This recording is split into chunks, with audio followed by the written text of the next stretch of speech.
मंच पे मुझे कुछ ना कुछ नया सीखने को उनसे मिलता रहता है। लैक ऑफ कॉन्फिडेंस हो सकता है कि अगर कॉन्फिडेंस की थोड़ा कमी होती है तो फिर आदमी वहीं पे भूल जाता है। जैसे मैं आगे बढ़ता गया तो उसके बाद मैंने मेघनाथ का भी अभिनय किया, उसके बाद मैंने रावण का भी अभिनय किया। हालांकि वो चीजें शुरुआत में मैंने सुनी, मेरी माँ ने बोला, मुझे थोड़ा बुरा भी लगा, पर आज से करीबन 10 साल पहले तो हम मेरी भी पहले से हार्दिक इच्छा थी कि मैं, परंतु 2016 में जब हमने बस अड्डे की रामलीला शुरुआत की, तभी गलत जला प्रवाह पावितस्थले गले व लंब लंबिताम भुजंग तुंग मालिकाम।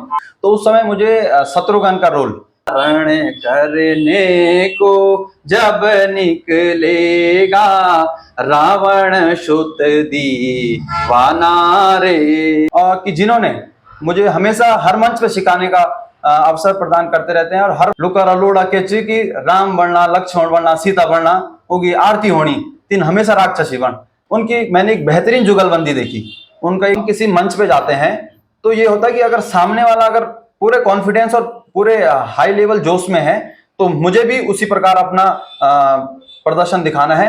और आज आप देखेंगे तो टेक्नोलॉजी अगर तब की आप कंपैरिजन करेंगे आज के अकॉर्डिंग, तो तब में और अब में जमीन और आसमान का फर्क है। और आप पुराने लोगों को देखिए, उनको सब याद रहता था। हम लोगों को रुचि तो है पर थोड़ा यह है कि समय का अभाव है। हम लोग को, मुझे भी कम से कम 8 या 9 साल पार्ट खेलते कंटिन्यू में 8-9 साल से मैं यहाँ पे अभिनय कर रहा हूँ। तो मैं ये मानता हूँ कि इसीलिए शायद थोड़ा उनकी रुचि कम हो सकती है। सबसे पहले तो अगर आप रामलीला में अभिनय कर रहे हैं तो आपको सबसे पहले जो आपके साथ जुगलबंदी है या जिसके साथ आपका अभिनय करना है, आप दोनों को पहले अपना पूरा सेटअप तैयार करना होगा। मैं उसका हर एक सीरीज देखता हूँ और मैंने सारे पुराने कलाकारों को भी सुना।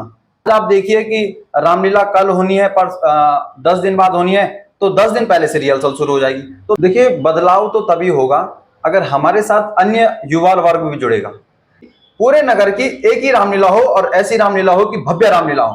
तो सीमित संसाधनों के कारण यहाँ पे हम लोग इसी कारण हम पीछे रह जाते हैं कि कलाकार हमेशा तालियों का भूखा होता है। पहले कि दुनिया में चाहे कोई भी माँ बाप हो, वो माँ बाप हमेशा ये चाहते हैं कि मेरा बच्चा सीट्स पे पहुंचे।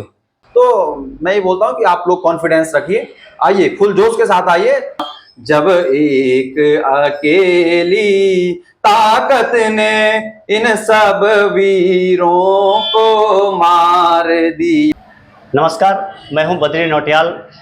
रामलीला के कलाकारों से मुलाकात का दौर हमारा लगातार जारी है और जिस तरह हमने पार्ट फर्स्ट में पुराने जो कलाकार थे उनसे बातचीत की, जो सेकंड पार्ट था हमारा उसमें हमने जो वर्तमान दौर में जो कलाकार मंचों पर अभिनय कर रहे हैं, और थर्ड पार्ट में हम उन्हीं कलाकारों को ले रहे हैं जो युवा हैं लेकिन बहुत बेहतर प्रदर्शन रंगमंचों पर कर रहे हैं, उनसे बातचीत करेंगे। तो आज हमारे साथ युवा रंगकर्मी रूपेश सेमवाल जी हैं, स्थानीय निवासी हैं, रामलीला के मंचों पर अपना अभिनय दिखाते रहते हैं, तमाम सामाजिक गतिविधियों में वो सक्रिय योगदान देते हैं। तो आज उन्हीं से रामलीला को लेकर अनुभव जानेंगे कि युवा पीढ़ी को रामलीला के मंच पर किस तरह की चुनौतियां पेश आती हैं, या जो पुराने कलाकार थे उनसे क्या क्या उन्हें सीखने को मिला है, और आज जिस तरह से वे रामलीला के मंच पर अभिनय कर रहे हैं, आने वाले समय में किस तरह की चुनौतियां उनको सामने आएंगी। इस तमाम विषयों पर उनसे बातचीत करेंगे। रुपेश जी, स्वागत है आपका। बहुत बहुत धन्यवाद। सबसे पहले तो मैं आपके तमाम नव हिंदुस्तान लाइव चैनल को बहुत बहुत धन्यवाद ज्ञापित करना चाहता हूं। और मैं अपने आप को बहुत सौभाग्यशाली समझता हूं कि आपने मुझे साक्षात्कार के लिए मुझे यहाँ पे आमंत्रित किया। मैं अपने आप को सौभाग्यशाली इसलिए समझ रहा हूँ क्योंकि अभी तक आपने जिन लोगों का साक्षात्कार यहाँ पे किया, मैं समझता हूँ कि उन लोगों का प्रदर्शन हमेशा एक बेहतरीन रहा है। उन लोगों का जो प्रदर्शन किसी भी रामलीला में हो, चाहे वो हमारे बस अड्डे की रामलीला में हो, चाहे वो आपकी अपर बाजार की हो, चाहे वो गुलाब राय की रामलीला में हो, उन लोगों का हमेशा एक बेहतरीन प्रदर्शन यहाँ पे रहा है। तो मैं इसलिए अपने आप को सौभाग्यशाली समझ रहा हूँ कि आपने मुझे यहाँ पे चुना और मुझे यहाँ पे बुलाया अपने इस साक्षात्कार के लिए। रुपेश जी, अब वर्तमान दौर में आप एक युवा रंगकर्मी के रूप में मंचों पर अभिनय कर रहे हैं। सबसे पहले तो मैं आपसे ये जानना चाहूँगा कि अभिनय की शुरुआत आपकी कैसे हुई, रंगमंच के प्रति आपका रुझान कैसे बढ़ा?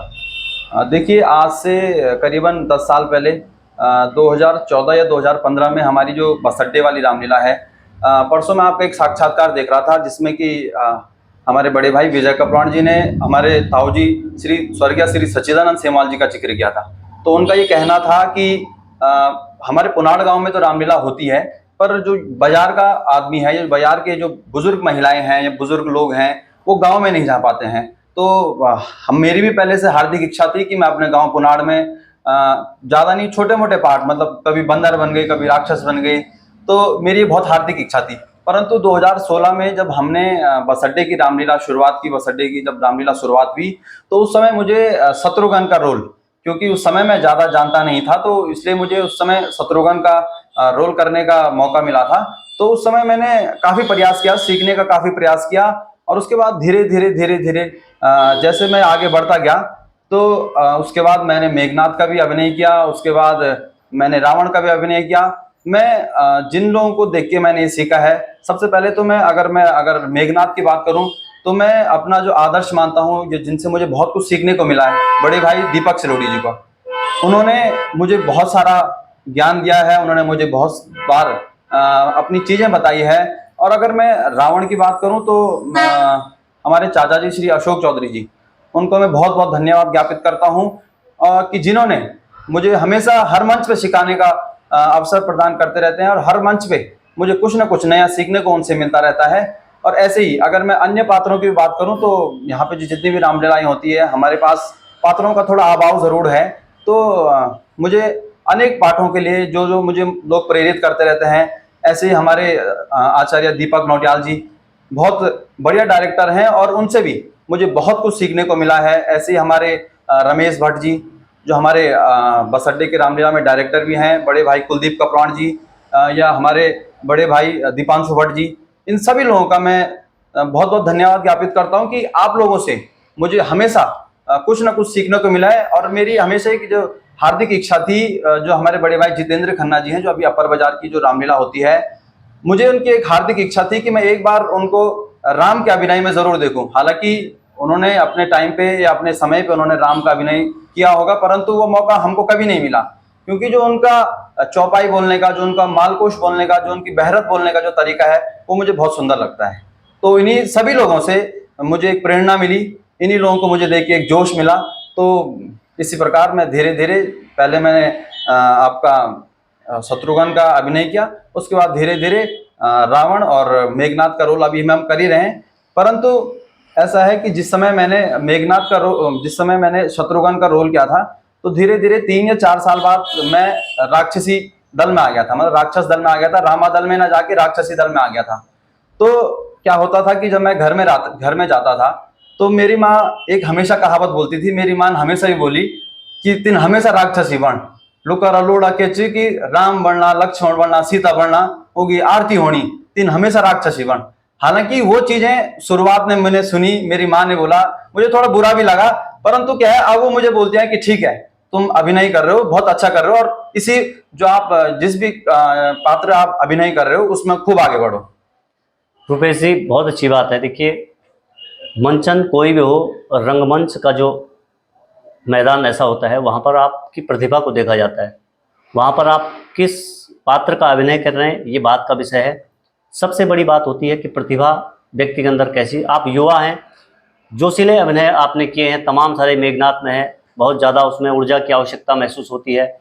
रावण का जो अभिनय होता है उसमें भी बहुत सारी ऊर्जा की आवश्यकता होती है।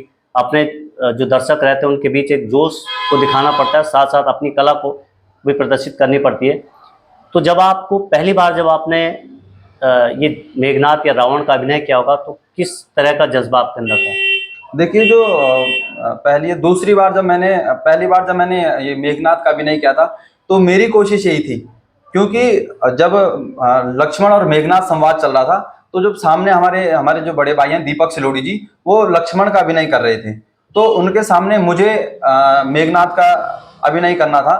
तो उसी से जब लक्ष्मण शक्ति होता है, तो उससे पहले दिन दोनों भाई, जो मतलब मुकेश सिलोड़ी भाई जी और दीपक सिलोड़ी, जो दोनों भाई हैं, उनकी मैंने एक बेहतरीन जुगलबंदी देखी, उनका एक बेहतरीन अभिनय देखा, और उसी से मैंने प्रेरणा लेके उसी के जस्ट अगले दिन मैंने ये कोशिश किया कि मैं भी वैसे ही कर सकता हूं जैसे कल बड़े भाई मुकेश सिलोड़ी जी ने किया। तो मेरा पूरा ये प्रयास था। और जब हम किसी मंच पे जाते हैं, तो ये होता है कि अगर सामने वाला अगर पूरे कॉन्फिडेंस और पूरे हाई लेवल जोश में है, तो मुझे भी उसी प्रकार अपना प्रदर्शन दिखाना है।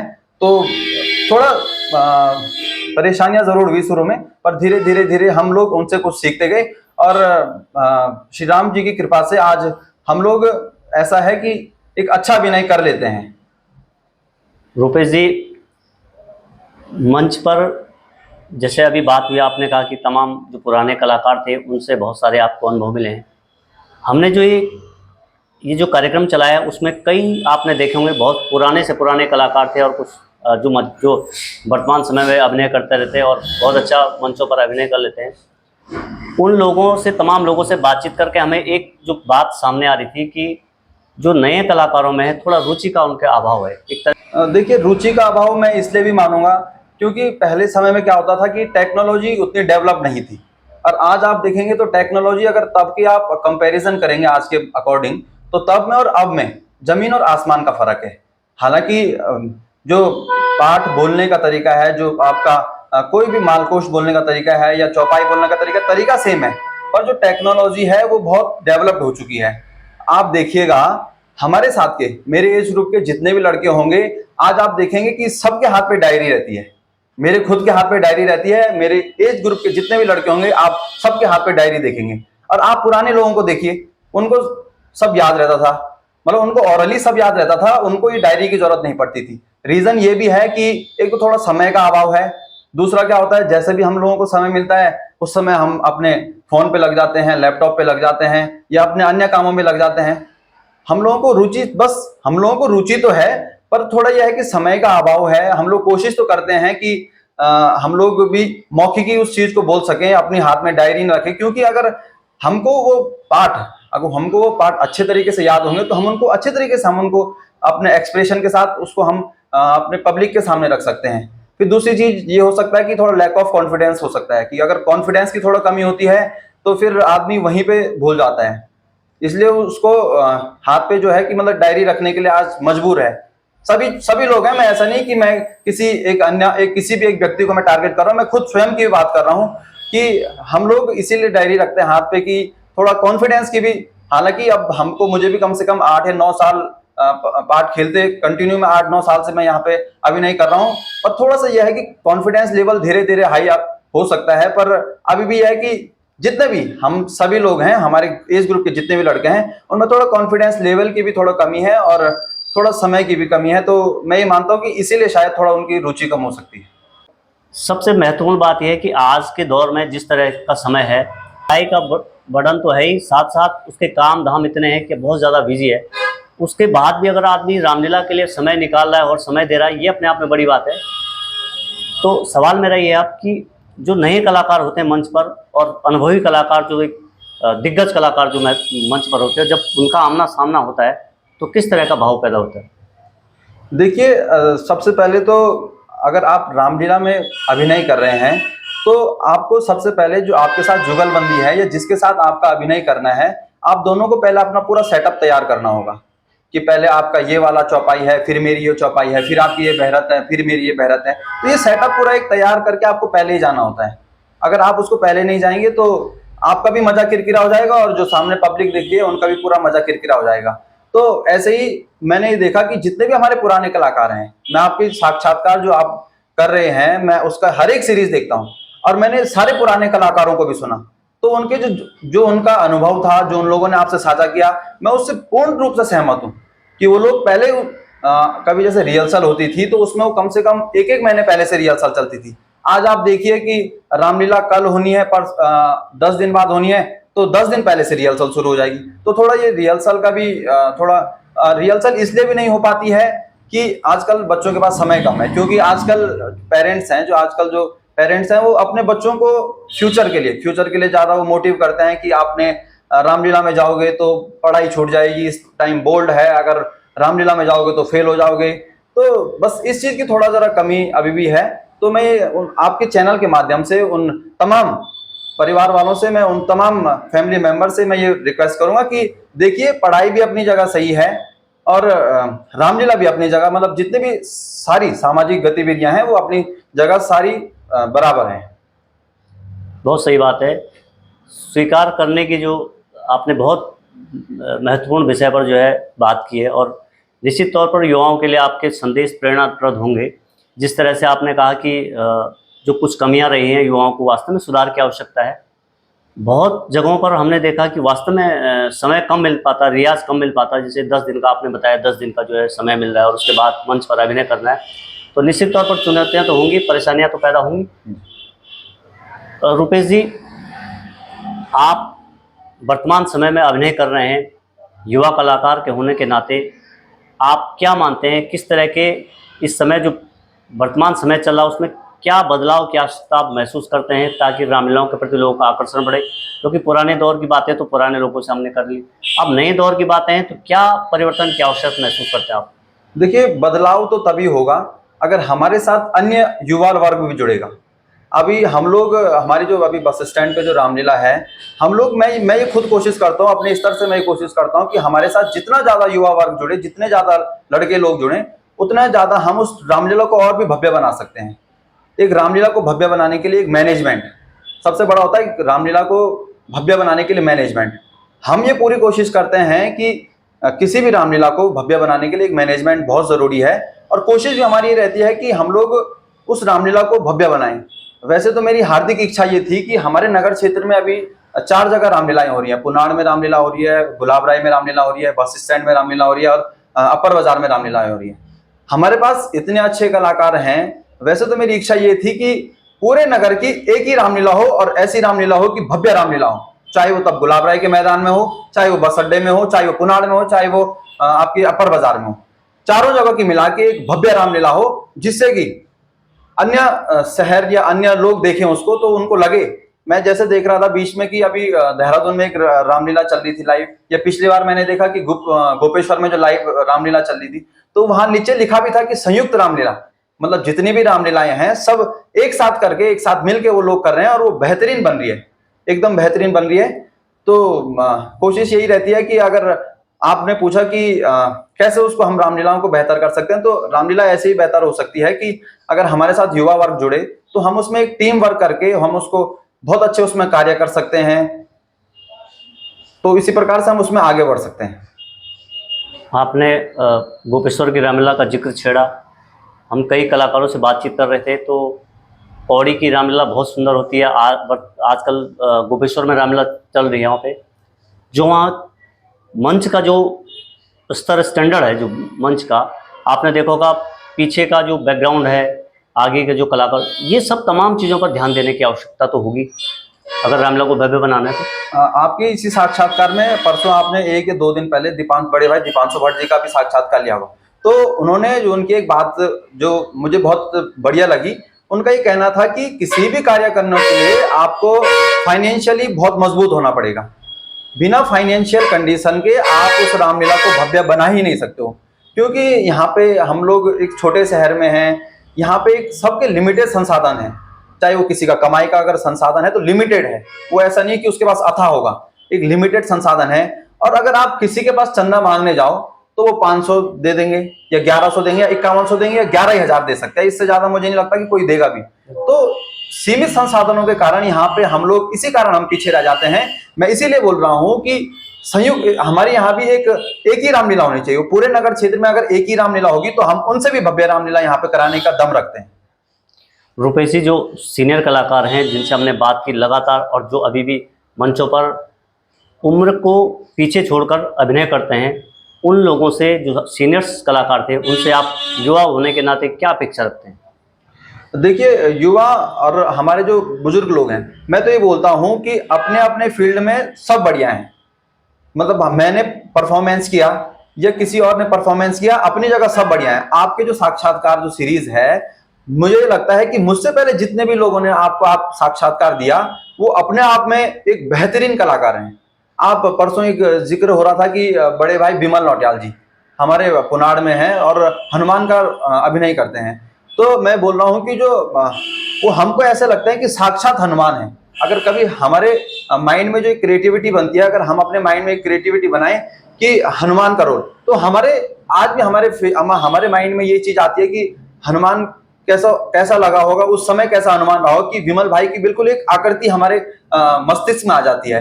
जैसे आप देखो अरुण गोविल जी जो रामानंद सागर में जो राम का अभिनय जिन्होंने किया था, तो अगर आज लोग बोलें कि राम कैसे थे, तो हमारे माइंड में सीधा वो वाली एक क्रिएटिविटी बन जाती है कि हाँ राम ऐसे रहे होंगे। अरुण गोविल जी का फेस हमारे बिल्कुल माइंड में आ जाता है। तो ऐसे ही जैसे हमारे बड़े भाई बिमल नौटियाल जी हैं, उन्होंने बहुत अच्छा अभिनय करते हैं। मुझे ये लगता है कि हनुमान का सबसे अच्छा अभिनय अगर जिन्होंने किया है तो मैं ये बोलता हूँ कि बिमल नौटियाल जी बहुत अच्छा अभिनय करते हैं। और मैं तो बोलता हूँ कि हर एक अभिनय, जो हर एक पात्र, चाहे वो राम का हो, चाहे वो लक्ष्मण का हो, चाहे वो सीता का हो, रावण का हो, मेघनाथ का हो, चाहे कोई भी पात्र हो, वो एक ऐसा अभिनय करे कि वो एक अलग सी छाप दर्शकों के बीच छोड़ दे।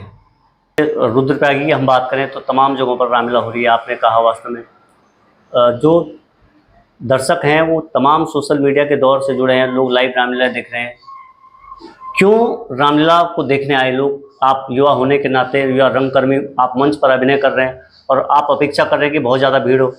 क्यों रामलीला देखने आए लोग? देखो, मेरा ये मानना है, जो मेरा व्यक्तिगत ये राय है कि कलाकार हमेशा तालियों का भूखा होता है, पैसों का कभी भूखा नहीं होता है। रामलीला में हम लोग कम से कम 15 दिन वहां पे रहते हैं। 11 लोगों को तो लगता है कि 11-12 दिन यहाँ पे हैं, पर उससे पहले भी और उससे बाद भी हम लोग वहां पे मेहनत करते हैं। तो हम ये चाहते हैं कि एक कलाकार एक मंच पे अगर अपनी कला का प्रदर्शन कर रहा है तो उसको आपकी तालियों की जरूरत है, उसको आपको सराहना की जरूरत होती है।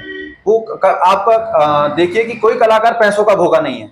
आप कितना मिल जाएगा उसको एक रामलीला में? 1100, 2100, 5100, कितना, इतना ही तो मिल जाएगा उसको। वो भी वो उस पैसों का भूखा नहीं होता है। कलाकार होता है आपकी तालियों का भूखा, आपकी सराहना का भूखा होता है। तो हम ये चाहते हैं कि सामने लोग, पब्लिक इतनी पहुंच जाए। और हम लोग, क्या होता है कि अगर सामने से हम लोग अभिनय कर रहे हैं और सामने से पब्लिक तालियां बजा रही है, हमारी सराहना करिए, तो हमारे अंदर वो जोश जो है वो दोगुना हो जाता है। मतलब अगर हमारे पे जो एनर्जी है वो सीधा डबल हो जाती है कि हमको लगता है कि सामने वाले जो पब्लिक है वो हमारी पात्र की इतनी सराहना कर रही है कि हमको लगता है कि अब हमको और अच्छा भी नहीं करना है।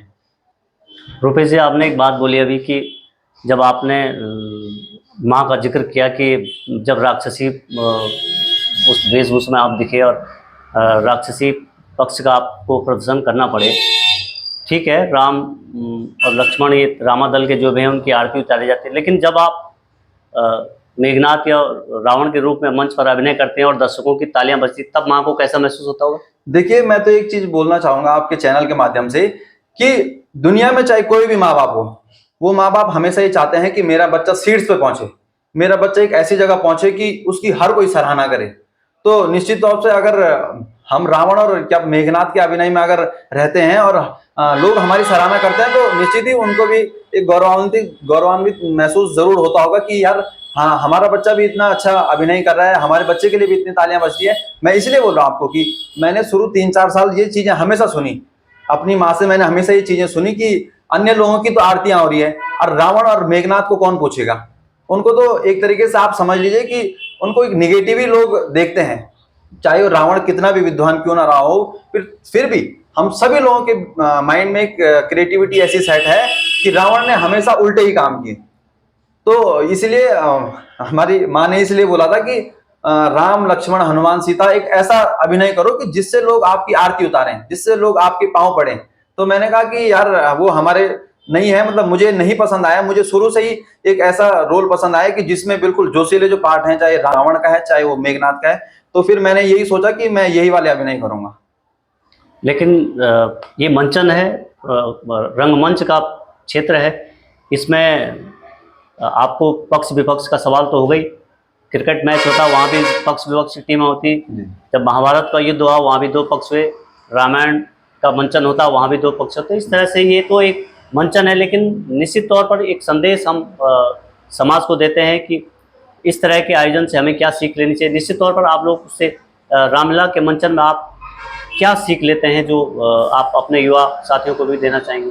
देखिए, रामलीलाओं से हम लोगों को ये संदेश देते हैं कि आप भगवान श्री रामचंद्र जी के उनके आदर्श पर चलें, उनकी पथ पे चलें। आप ये देखिए कि उन्होंने कैसे 14 वर्ष उन्होंने वनवास में उन्होंने किस प्रकार व्यतीत किए। आप ये देखिए कि उन्होंने, उनके 4 भाई थे, तो आप ये देखिए कि उन चारों भाइयों का आपस में कितना प्रेम था। तो बहुत सारी चीजें होती है सीखने वाला, अगर कोई सीखने की दृष्टि से आए एक तो होता है कि कई दर्शक हमारे ऐसे आते हैं कि अपने मनोरंजन के लिए आते हैं, पर कई दर्शक उनमें से ऐसे भी होते हैं कि जो उस रामलीला से जरूर सीख लेके जाते हैं कि इन 11 दिनों में, इन 12 दिनों में हमने क्या क्या सीखना है। और निश्चित रूप से वो बहुत चीजें सीख के भी जाते हैं कि कैसे हमने श्री रामचंद्र जी के आदर्श को उनको आदर्श मानकर उनकी राह पे चलना है, उनकी पथ पे चलना है। तो ऐसे ही बहुत सारी चीजें हैं जो हम लोगों को रामलीला से सीख भी मिलती है और हम लोगों को सीखना भी चाहिए।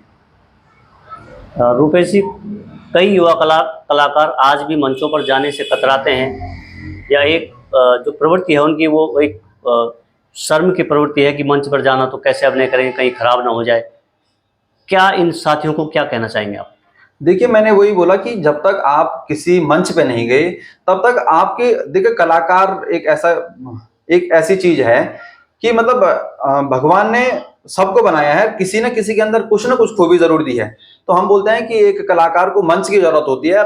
मैं इसीलिए बोल रहा हूँ कि मैं सब युवाओं को जोड़ता हूँ अपने साथ कि मैं ये बोलता हूँ कि आओ, आप हमारी रिहर्सल में आओ, हम आपको सिखाएंगे, हम आपको सिखाने का प्रयास करेंगे, हमसे जितना हो पाए हम उतना सिखाएंगे आपको। क्योंकि मैं ये बोलता हूँ कि हम लोग अभी भी उतना, मैं स्वयं ही अभी उतना उस चीज में एक्सपर्ट नहीं हूँ। मैं भी अभी कोशिश करता हूँ कि मुझे जितना सीखने को मिले, हमारे आदर्श जो है अशोक चौधरी चाचा जी, तो उनसे मुझे सीखने को मिलता है। तो मैं लोगों को वही बोलता हूँ कि आप आओ, आप रिहर्सल में आओ, आप सीखो, हमसे जितना हो पाए, हमसे जितना पॉसिबल हो पाए हम आपको उतना सिखाएंगे। परंतु कुछ लड़के लोग आते भी हैं, पर फिर कुछ लोगों का यही होता है कि भैया हम लोग कैसे करेंगे, ये भैया हमसे नहीं हो पाएगा, ये भैया अगर वहां पे खराब हो गया तो हमको लोग पीछे से सुनाएंगे। तो मैं ये बोलता हूँ कि आप लोग कॉन्फिडेंस रखिए, आइए, फुल जोश के साथ आइए। कमियां सबसे होती है, हमसे कमियां होती है, हम, मुझे 10 साल हो गए, मुझसे आज भी कमियां, बहुत सारी कमियां होती है। तो ऐसा नहीं है कि कमियां होती है तो पीछे से भले अगर किसी ने सुना भी दिया तो उसने सुनाया इसलिए कि हम लोग उस गलती में सुधार कर सकें। तो मैं उन सभी युवाओं से यही रिक्वेस्ट करूंगा कि आप लोग आइए, कोई बात नहीं, हम लोग सिखाने का प्रयास हमारा हमेशा जारी रहेगा। तो आप लोग हमसे जुड़ें और अधिक संख्या में जुड़ें। रुपेश जी, कई आप सोशल मीडिया में देख रहे हैं आजकल रामलीला का सीजन शुरू होने वाला है, तमाम लड़कियां जो है बेहतर प्रदर्शन कर रही, सोशल मीडिया के प्लेटफॉर्म पर आप देख रहे हैं तमाम वीडियोस वायरल हो रहे हैं। क्या लगता है आपको, क्या महिला भागीदारी कितनी होनी चाहिए इस रामलीला के मंचन में? देखिए, महिलाओं की भागीदारी तो बहुत ज़रूरी है, वो चाहे कोई भी प्रोग्राम है। यहाँ तो अभी थोड़ा हमारे रुद्रप्रयाग क्षेत्र में सिर्फ अभी गुलाबराय में होती है, मतलब वहाँ पे बहुत सी लड़कियां भी पार्ट खेलती है, बहुत सी लेडीज भी पार्ट खेलती है, बहुत अच्छी बात है। और हम तो चाहते हैं कि ऐसे जैसे गुलाबराय की रामलीला में हो रहा है वैसे सब जगह हो।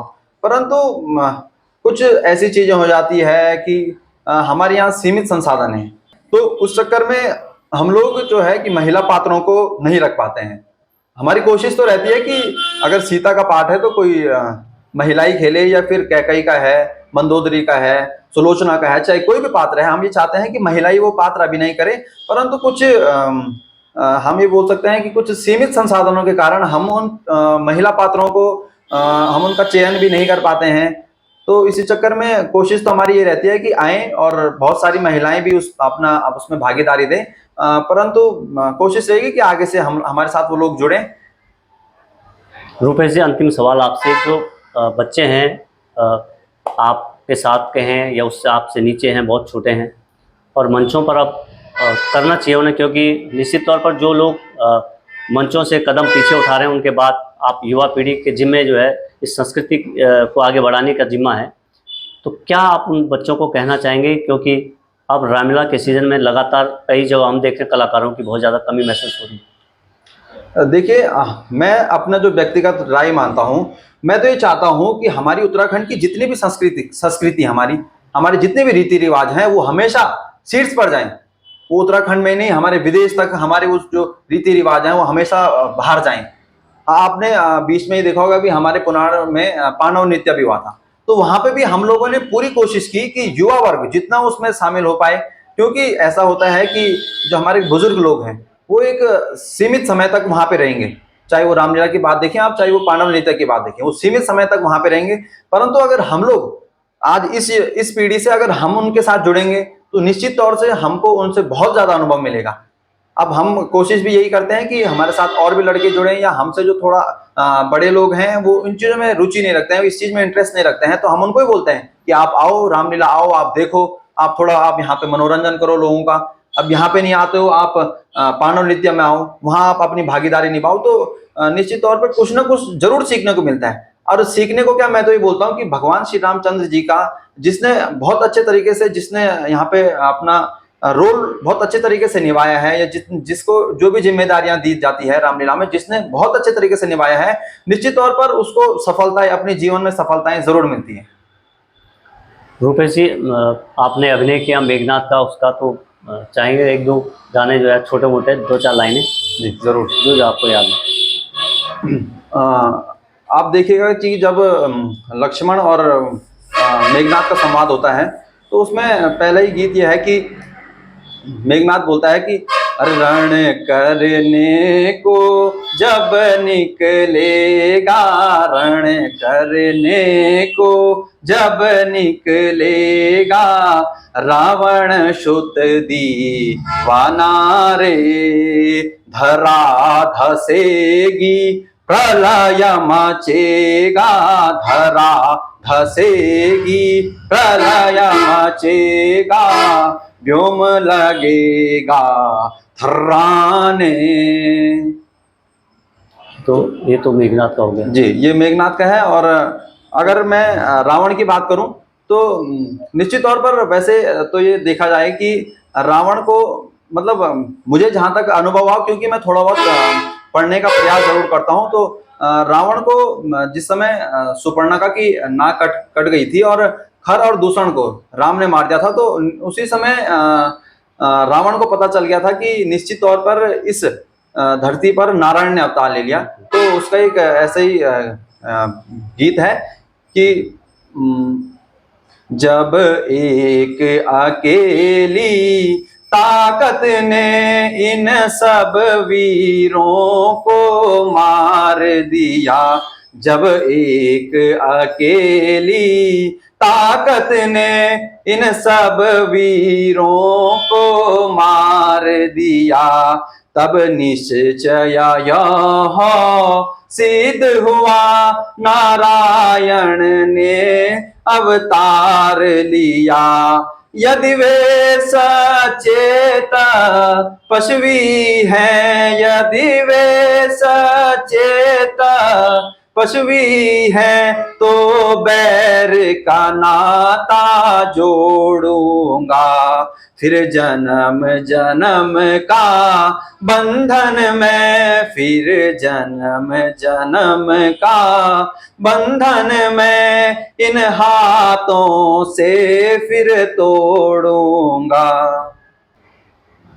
देखिए, मैं तो ये चाहता हूँ, मेरी प्रयास हमेशा ये रहता है कि रावण बहुत विद्वान था, और मेरे प्रयास ये रहता है कि हम लोग थोड़ा उसमें अगर संस्कृत भाषा को भी, उसमें अगर संस्कृत के 2-4 श्लोक बोल दें, या फिर जैसे शिव तांडव हो गया, तो हम भी उसको बोलने का प्रयास करते हैं। तो अगर मैं आपको थोड़ा शिव तांडव सुना दूं तो यही है कि जटाटवी गलज्जला प्रवाह पावितस्थले, गले वलंब लंबिताम भुजंग तुंग मालिकाम, डमट डमट डमट निनाट भट्ट परवयम, चकार चंड तांडवम तनोतु नम शिवम शिवम। रावण कहता है कि मेरे जो आराध्य शिव हैं, उनकी जो जटाओं से निकलने वाला जल है, उनके कंठ को भी सुंदर करता है। उनके जो गले में जो सांपों की हार है, जो सर्पों का हार है, वो मानो ऐसा लगता है कि मोतियों के हार जैसा विराजमान लगता है। और उनके जो डमरू की डमट डमट डमट की जो ध्वनि है, वो संपूर्ण ब्रह्मांड में प्रचंड तांडव करती है। इसलिए रावण जो है महादेव का, शिव का बहुत बड़ा अनन्य भक्त था। तो वो इसीलिए कहता है कि वो ऐसे शिव को बारंबार दंडवत प्रणाम करता है। रूपेश जी, जिन एक कलाकार के होने के नाते आपने अभी लंबा समय तक आपने इस रंगमंच में अभिनय करना है, क्या आप कहना चाहेंगे जिनसे आपने आदर्श लिए और जिनको आप आदर्श मानते हैं? देखिए, सबसे पहले तो मैं आपके चैनल के माध्यम से जो हमारे आदरणीय हैं श्री प्रेम मोहन डोभाल सर, और मेरे जो आदरणीय हैं श्री राकेश नौटियाल ताऊ जी, इन दोनों को मैंने आपके साक्षात्कार में सुना भी। मैंने इन्हीं दोनों लोगों की चर्चा मैंने अन्य लोगों से भी सुनी। मेरी ये बहुत हार्दिक इच्छा है कि अगर दोनों कलाकारों में से अभी जो अब हमारे आगामी 6 नवंबर से हमारे बस स्टैंड में भी रामलीला प्रारंभ होने जा रही है, तो मेरी हार्दिक इच्छा है अगर दोनों महानुभाव अगर मेरी बात को अगर सुन रहे होंगे, तो मेरी उनसे ये मेरा आग्रह भी रहेगा, मेरा निवेदन भी रहेगा कि आप लोग एक बार अवश्य एक दिन का समय निकालकर हमारी रामलीला में जरूर आए और एक दिन आप लोग वहां पे अपना रावण का अभिनय करें, क्योंकि मेरी बहुत हार्दिक इच्छा है आप लोगों को देखने की भी, आप लोगों को सुनने की भी और आप लोगों से सीखने की भी। मेरी हार्दिक इच्छा है कि आप लोग एक दिन जरूर आएगा। हम लोग क्योंकि मैंने सभी लोगों से सुना, पर मैंने उन लोगों को कभी देखा नहीं, क्योंकि जब वो लोग अभिनय करते थे तब तो हम काफी छोटे रहे होंगे और उस समय हम रामलीला के बारे में उतना जानते भी नहीं थे। पर अब हम जान रहे हैं। अब धीरे धीरे हम लोग इसमें जैसे जैसे आगे बढ़ रहे हैं, तो मेरी एक बार इच्छा ये भी है कि दोनों कलाकारों में से दोनों कलाकार एक दिन अवश्य अपना समय निकालकर रावण का अभिनय करें, तो उनसे बहुत कुछ सीखने को मिलेगा। बहुत सुंदर है। तो ये थे रूपेश सेमवाल जी, रंगमंच के युवा कलाकार हैं। तमाम मंचों पर आप अभिनय करते हैं और बेहतर अभिनय करते हैं। युवाओं के दिल में आप एक अलग सी पहचान रखते हैं। ऐसे ही किसी युवा से फिर मुलाकात करने का प्रयास करेंगे हम, क्योंकि अब जो सीरीज हमारी वो पार्ट 3 में है और ऐसी युवाओं से हम बातचीत करेंगे, उनके अनुभवों को जानेंगे कि तमाम जो सीनियर्स कलाकार थे उनसे युवाओं ने क्या सीखा और भविष्य में इस रामलीला को किस दिशा में लाने का प्रयास वो करेंगे। तब तक के लिए नमस्कार रूपेश जी। धन्यवाद।